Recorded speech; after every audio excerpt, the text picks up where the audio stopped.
Ladies and gentlemen, entrepreneurs, living the dream 2025 is back. Visibility creates opportunity, and the more you're seen, the more doors open for your success. Visibility is the bridge between your expertise and your audience trust. Medge, got your spot?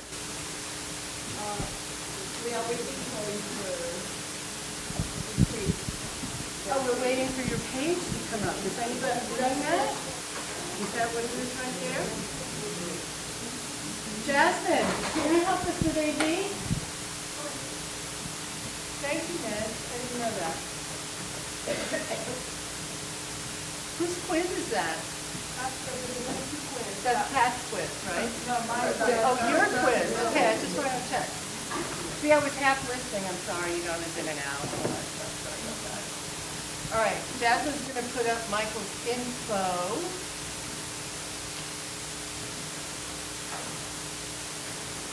Should we get started? Or? Sure, why not? Go for it. All right. Well, while we're waiting, I'm not a very technical person.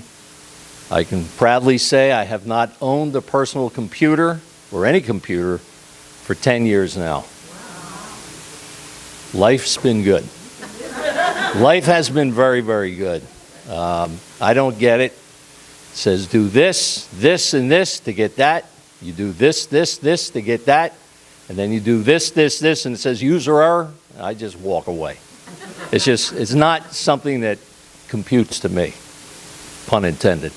But while we're waiting for that, let me share a little personal travel incident that may be relevant. And that is that Dr. Medge and I, who will be speaking a little later this afternoon, spent a little time in her native country of France.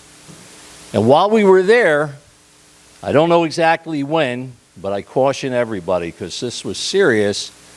I must have been playing with a little piece of skin, a cuticle for my nail, and within about 2 days, it started to turn a very yellowish green tint.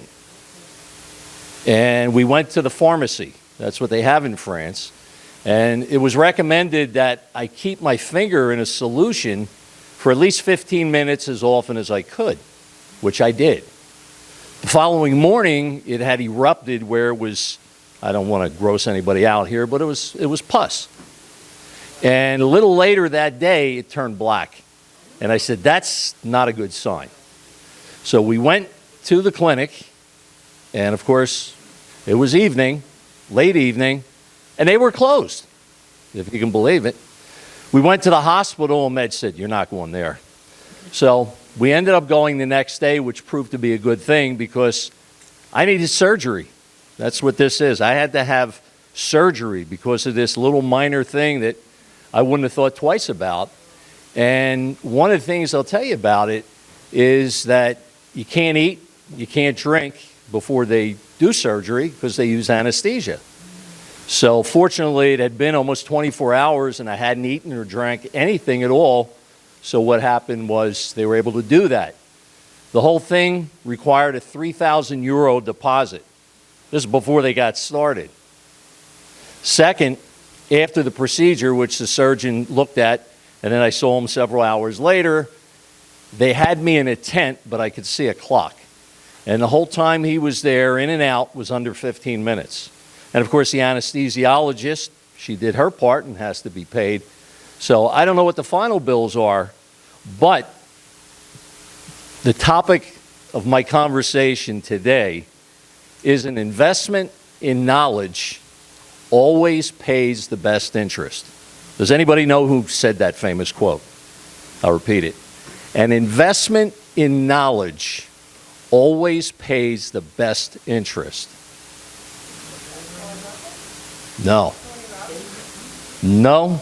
One more and then we'll... Not me. Well, I have said it many, many times. That actually, Napoleon Hill, good one. There you go.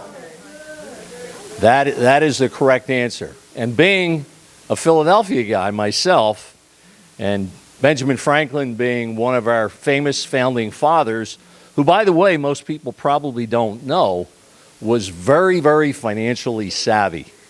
He was a true financial strategist. In his day, he was a millionaire as far as having $1 million.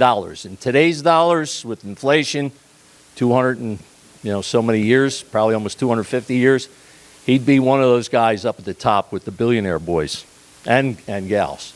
So he was very, very successful. We know him for many inventions, Poor Richard's Almanac and all.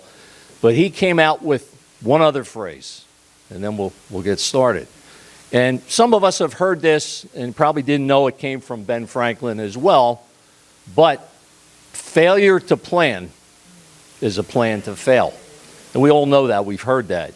But that supposedly goes back to Benjamin Franklin, who, for the final time, an investment in knowledge always pays the best interest.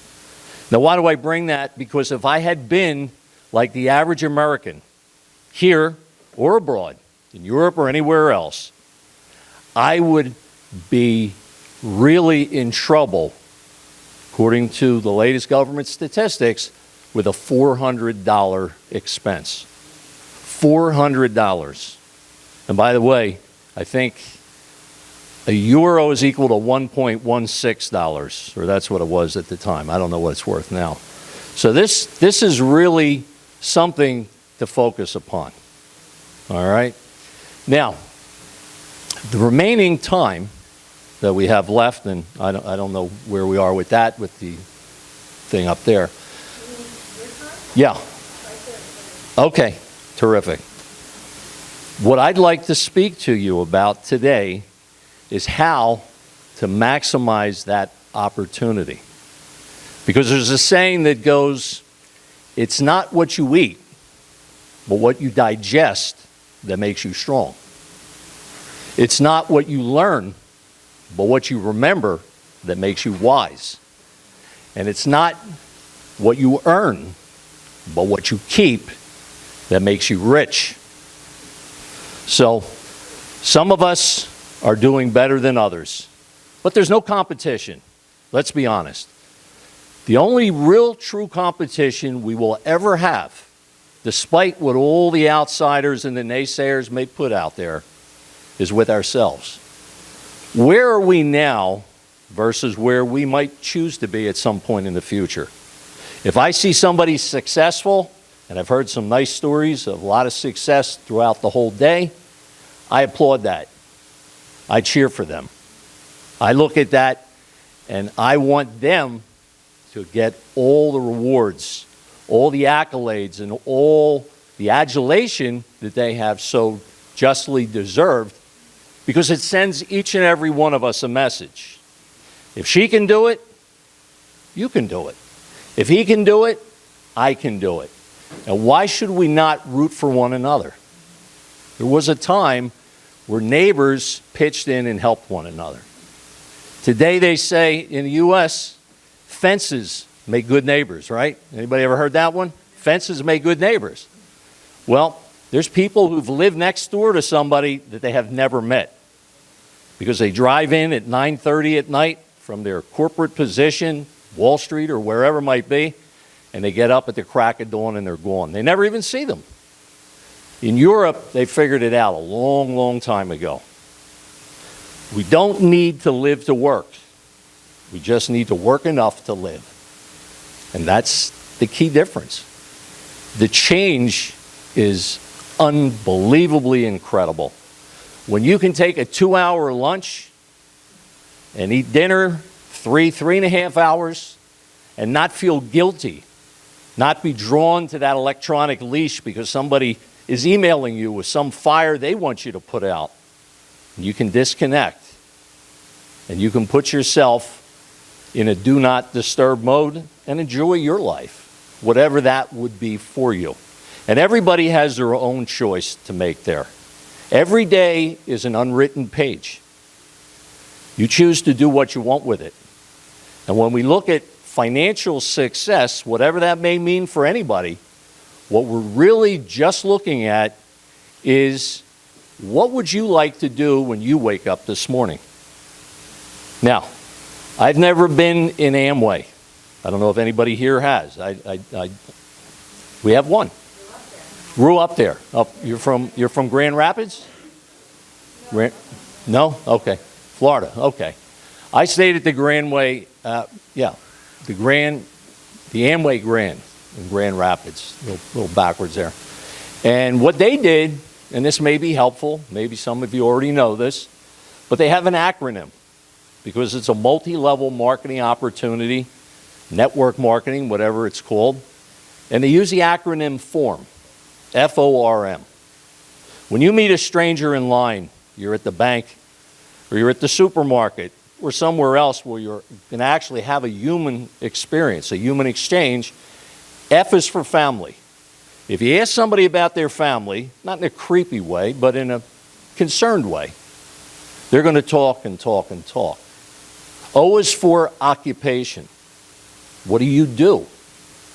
And then you listen. The expression we've all grown familiar with is we have 2 ears and 1 mouth, and we have to use them proportionally. So just let them tell you. R, to finish the acronym, is recreation. When you're not with your family, you're not working, what do you do for fun? How do you let off some steam?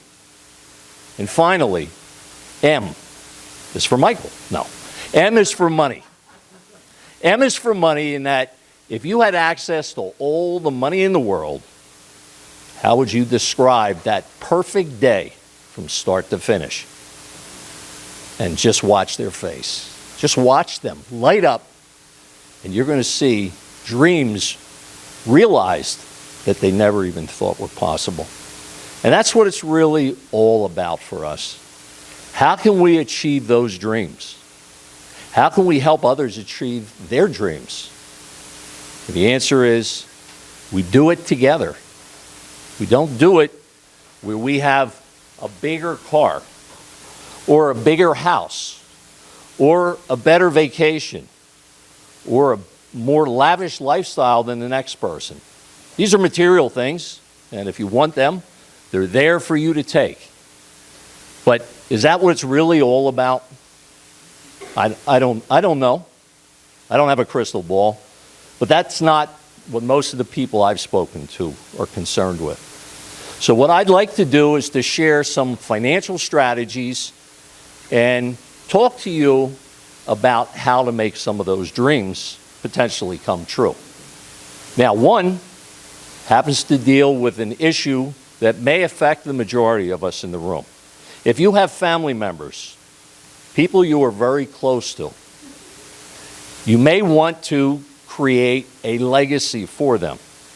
Now, legacy can be financial, certainly, or it could also be you want to instill values. I think it was Dr. Pat said something earlier about integrity. We've all grown up. We were raised right. None of us here have trouble discerning between right and wrong. We all know what's right. We all know what's wrong. And sometimes when we're children, we don't always do the right thing, but that's why you're children, to learn and profit from what it is that you didn't get right the first time, if there is such a thing. Because everything always works out in the end, doesn't it? And if it doesn't work out, then of course it's not the end. So the key here is for your values, your financial assets, your resources that you may want to share with family, with friends, with charitable causes, with your church, wherever, whatever you like, can all be executed in a way that would make you in charge, even long after you're gone. Now, one of the famous families in American history, whether you like them or you don't, not really about that, I'm going to keep it apolitical if we can, is a guy by the name of John D. You don't even need to say the last name. Everybody knows who I'm talking about? John D. Rockefeller. Back in 1880, over 7 generations ago, he sought counsel, which is something anybody who wins a giant lottery should do immediately. But in almost every case, they fail to do that. The winners of these giant lotteries for hundreds and hundreds of millions of dollars, they're usually bankrupt 70% of the time or greater in as little as 2 years. Where did it all go? Well, John D. Rockefeller, the DuPonts, the Carnegies, to name a couple of famous families in history, they sought counsel. Oh, I got a minute left. We'll have to save that for another conversation. See, I got started off on the wrong stuff. Anyway, with a minute left, I will defer to this. My information is on the screen there. I invite each and every person to email me, text me. I love old school phone calls. You want to give me a call? That's a business number. I will be glad to share my cell phone because I don't answer cell phone calls from people I don't have on my phone, as many of us probably don't. So I use that for that purpose. And I'd like to offer a free education. Everything begins on an educational platform. And I don't like the way most relationships in life end up, which is a zero-sum game, where somebody will win at the expense of others perhaps losing. So I said, why does it need to be that way? So what we do is we have this back and forth exchange. You talk about what you want, I listen, I take mental notes, sometimes write things down, and then I'll reframe that back to you, making sure that we're clear, that we're on the same page, and then I'll share some thoughts, some observations, some perceptions. And if that makes sense, I know which companies to work with. So it's a win for the companies versus their competition. It's a win for the client. Therefore, it's a win for me. So instead of a win-lose, zero-sum game, it's a win-win-win. It's a win. A win-win-win. So I'd like to thank you. Thank you, Michael, so much. So please connect with him directly, because I don't know about you, but I want more money. And I want money.